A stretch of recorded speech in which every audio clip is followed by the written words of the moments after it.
And welcome once again, art lovers, to another edition of the Sight and Insight podcast. Hope you're having a good day. We're going to be talking about the artist Jane Peterson whilst we sip our coffee and look out and admire the blue sky that's coming. And hopefully David and Connie will be inspired to go out and create their own beautiful painting after we've talked about Jane.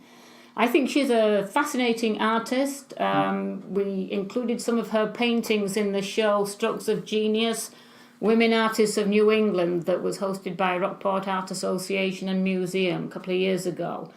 And one of the things that I noticed when we were gathering the paintings and that many people commented on during the show was how different an effect she could get with her painting. We had 4 pieces of hers in the show, and everyone was different. So if you didn't know they were Petersons, you would think they were by 4 different artists. And she's one of the few people, male or female, that I've seen who can do that. So she's a very interesting subject for our conversation.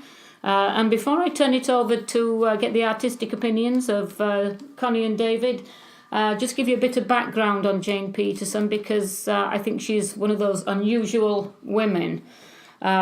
She was born in 1876 in Illinois, and she was actually christened Jennie Christine Peterson, but she changed her name in 1909 to Jane. It doesn't say why, she just did. So I thought that was interesting. I always like to know a little bit about the background of an artist as to why they perhaps make certain decisions in life. She was encouraged by her parents to pursue an artistic career, which I think is unusual. Most parents probably would not be wanting to encourage, never mind financially support a daughter who wanted to do art professionally. But she did go to the Pratt Institute in New York. While she was there, she was studying with Arthur Wesley Dow, who was the artist in Ipswich who used to do the Blue Dragon series of paintings. And he had a very distinct style himself, very flat, interesting colour. And I can see some of that in Jane Peterson's work as well. I think she took something from everybody she studied with. And she had some great teachers.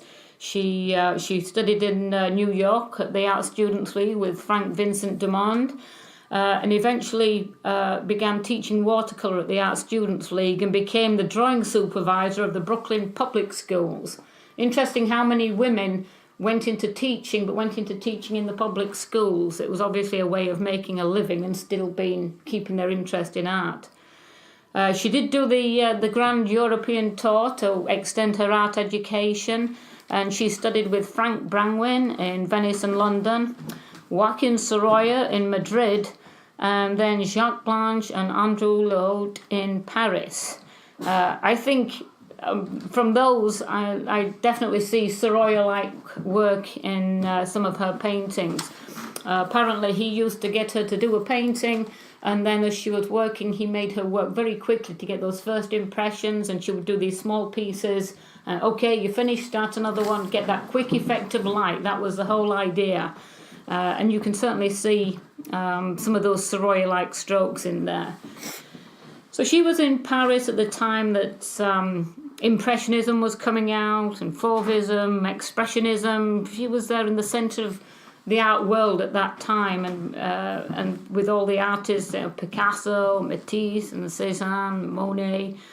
I'm glad that she followed Sorolla to some extent in her painting, but she certainly was surrounded by all these different influences and incorporated them into her own work.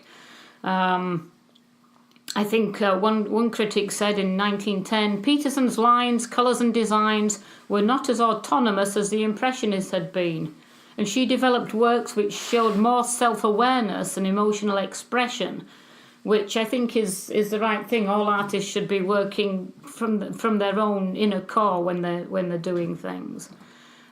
She was a good friend of Maurice Prendergast. She travelled across America with Louis Tiffany, and she spent a lot of time painting in Gloucester.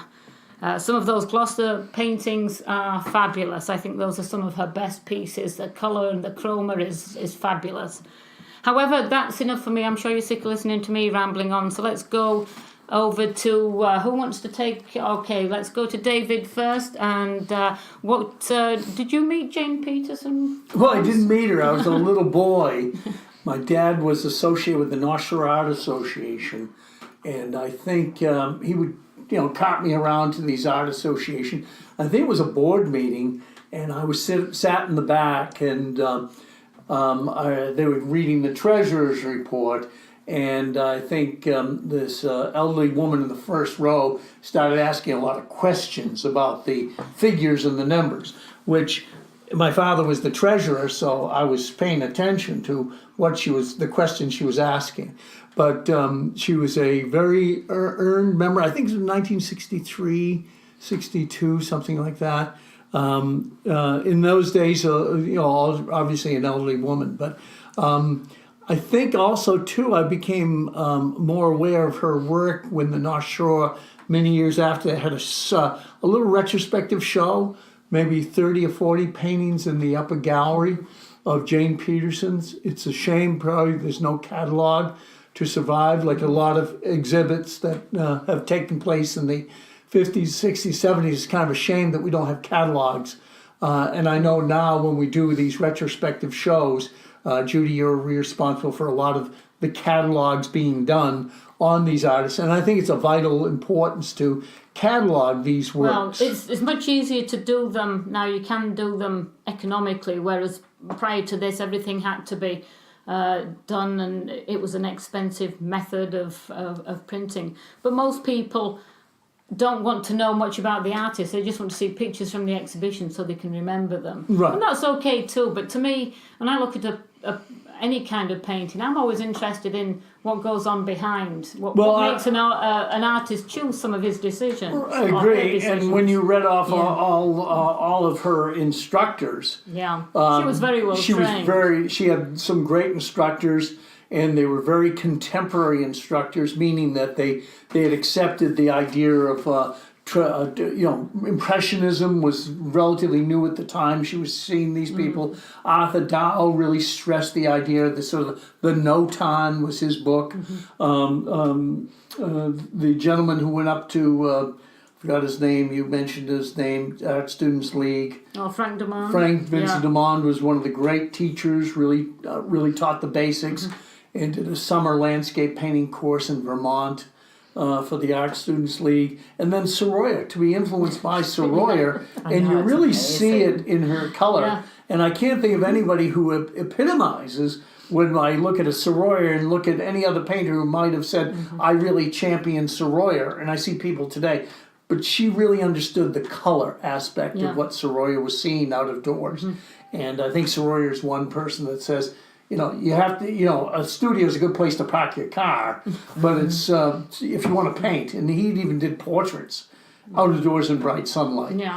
Because I think his interpretation of light, color represents light, I guess, to him. And Jane really, when you see her work, they're so much alive with an understanding of color. And then she's obviously been influenced by Dow to think about designs, because her paintings are always unique in design. She's never formulaic, Yeah, very original. I think one of the things that strikes me so much about Jane Peterson is her variety of style. You know, when I saw Strokes of Genius, the exhibit at Rockport Art Association and Museum, her styles were so vastly different, and yet I think she has a boldness and a courageous personality to say, I'm going to paint this, and I'm going to paint it however I want to paint it, because I'm exploring my self-expression. Yeah. And I felt like I still feel that I can learn so much from her, from the color notes that David was referring to, and in particular, I think her design elements create something where the eye rests nicely in the painting, that you look at a piece and you're not distracted by it. Yeah, no, it is. I think she was she stands out amongst the women of the artists of her day, and there were some very good ones. I know today women artists still have to struggle to perhaps gain the exposure or the same level of acceptance as the men do, but I don't know whether, sometimes I get the feeling that that's because women expect that, and maybe I shouldn't say that, but the women of yesteryear, we're going back to the early 1900s, it didn't stop them travelling around showing the one. Some of them did very, very well indeed, and I know it's hard, and women were expected to be able to paint. It was supposed to be just something, a skill that they learned, like doing embroidery or whatever. It was something that they could do. It was genteel, but they weren't supposed to make a living at it. Whereas some of the great women artists, of course, did go out and support themselves, very well with it. And in the case of somebody like Mary Pearson, she was supporting her family as well during the Depression and making a good living at it at the time. So I think it's one of those things where some women made it and perhaps some didn't. But if they were determined enough, I think they did. But Jane Peterson travelled all over, particularly to Constantinople, Morocco, Tunisia. Wow. I think it's amazing. In this day and age, I don't think women could easily go to those places and stand in the streets and the squares and paint the local populace. Yeah. I think it would be very difficult. Very I was thinking about how does she get that back to the United States, the original piece. I mean, those used to be a little bit more of a challenge. Nowadays, they have all sorts of little ways to transport wet paintings and things like that. Yeah, I think they probably just have to dry them off and then create them and ship them. But I don't know. What do you think, David? No, I think, to go back to what you were saying, no, I don't think women had a fair shot at wanting to be painters. I mean, we can go back in the past and see the history of women artists, and you probably start with the 18th century, and we're not going way, way back into time. Maybe there was maybe in, ancient Egypt or Greece, maybe there were some women who were picked and choose to do great things, but relatively recent, I think it's a shame that women didn't have a fair shot at going to art schools and things like that. I think even in some of the French academies there was a separation between, and I think there were laws against like women going in and drawing a male nude. Yeah, they weren't allowed to do that. Men could go in and draw male nudes and female.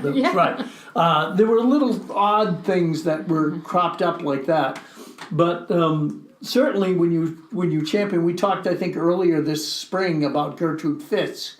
So if we just had a subtle comparison between, say, Jane Peterson and Gertrude Fisk, technique-wise, they're both very successful. Both rose to the top of their profession, I think, with technique. I agree.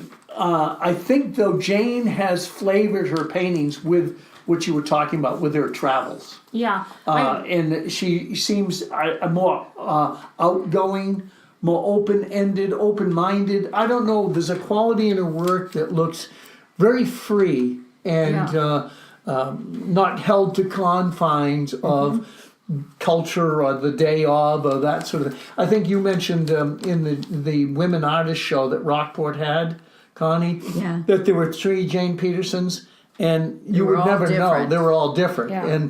And whereas if you look at sometimes a male artist, I think their whole idea is to produce another one just like the last one, because they believe it's really good, and they believe that is the consistency of that quality is important. Whereas I think women were more, I think I'll try that. I think I'll try this. And I think they were more exploratory, especially that turn of the century. And I'm thinking of Jane Peterson. I think Gertrude Fisk was obviously exploring from Boston School to Charles Woodbury. I think it's that challenge. And as a teacher for 25 years, my lady students are more likely to, I think, find success with the simple ideas of color and design than the guys want to have it look like the object. You know, they want to draw it better. Whereas I think the ladies interpret like, for instance, if I go out today and draw a tree, or am I going to go out today and say, there's a yellow gold note, there's an orange note, there's a purple note, and that's probably a more efficient way of going about it than to be literal. Mm-hmm. I agree. Yeah. And I think you see that in Jane Peterson's work, much more so than in perhaps some other people, like Arthur Dow. I don't see it even in his work as much as Jane's work is color note almost first, if you were really to analyze it. Yeah, she didn't seem to worry about her drawing. No. Very accomplished in all the art forms too. Well, it's interesting, and I think because isn't she very successful at auction? Oh yeah, yes. I was looking at one piece, Rita, and it was a piece of Gloucester from the hill behind where the Red Cottage would be on East Main Street, I think, looking out over the harbour, and it went like $161,000. Right. Which isn't bad. You mean at a current auction? Yeah. To be honest, I'm not sure what the date was of the auction, but even if it was a couple of years ago, amazing. That's still a lot. It's for amazing. It and is. To be honest with you, if anyone's smart and looking for investments, there are a lot of good, very, very good, great women artists who are lesser known from this era when they got good training that you should invest in. Yeah. Yeah. We're fortunate. Judy's holding right now. We're fortunate enough to have the Jane I'm holding Peterson, it up for our viewers to see. Okay, you get a good look. The Jane Peterson book by Jonathan Joseph, and I knew Jonathan, big collector of Jane Peterson's work, and wanted to promote. And he had a great collection. I don't know what happened to his collection, whether he sold it off or left it to a museum. I don't know what happened to it. But that was the show at the National Art Association, was his collection. And he had 30 to 50 great works of Jane Peterson. Beautiful pieces. I think, I know that the oil paintings have fabulous chroma in them, and she was always painting around the docks in Gloucester because there was so much material there, and of course a beautiful fishing fleet. But when you look, the cover of this book has one of the, I think it's done down on Cape Cod, probably around Edgartown or somewhere like that, and it's gouache and charcoal, and it's just fascinating. We had, again, going back to the Strokes of Genius show, we had a piece in there, and it's so different to the oil paintings because it shows, the figures sort of have a shoelace round them, which I don't know if that's the charcoal bit, and then she just fills in. I don't know what her technique was for that, but they're so different to the other types of work that she did in oils, where obviously you have more sort of the lost and found edges. I think it's fascinating how she has these different styles for maybe that's why she does them, because it's a different medium. I think that's true. I think when you paint in a flat style, I mean, you can go all the way back to mural painters of the Renaissance, and that flat style, especially with the dark outline wrapped around things, was a common idea of decorative painting. To paint it flat, and of course it's a lot easier to read something big at a distance if all the tones are flat and not too modeled. Yeah. The forms. So in her case, I think it's an easier way of showing the design of something to somebody else, the viewer first of all, probably to yourself. But it's understanding the design. So by flattening everything out, you really read the design of what you have. Yeah, it's an interesting and I think quality. she did it deliberately, probably through the Tao thinking of flattening out her, and then pop the color, because it was the color in her mind that turned the form and did all the work. But she had to have it in the right place, and I think the designing of her using that sort of gouache and charcoal really, and it does look a little bit like Tao, Yeah, I think so, yeah. And again, just glancing through, refreshing my memory in this book, I just come across one called Market, Yugoslavia, circa 1922. To think that she was travelling through Yugoslavia shortly after World War One, less than a decade after World War One, I think is amazing that she could be out there just painting in the streets. And as far as I know, she had to travel on her own. I just think she must have been a very strong-willed person who was determined to do what she wanted to do and go where she wanted to go. She married late in life. It was interesting. She married in 1925. Bernard Philippe, who was the widow of a late friend of hers, I believe. He died 4 years later. And then 10 years later, she married a second husband, and they divorced within the year. And then she remained single until she died in 1965. So she was obviously a woman who liked to do her own thing and be on her own and be independent and make her own choices.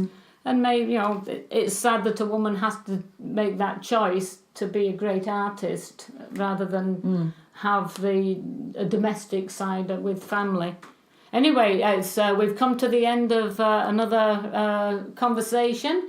So thank you, Connie and David, and thank you for listening. Thank you, Judy. Oh, you're very welcome. And we hope you'll join us next week when we're probably going to be talking about an effective light, because as an artist, particularly painting out of doors rather than in the studio, you're always looking for that fleeting effect of light. Because if you're painting in the studio, you still have to have a good lighting effect, but you can control it a bit more.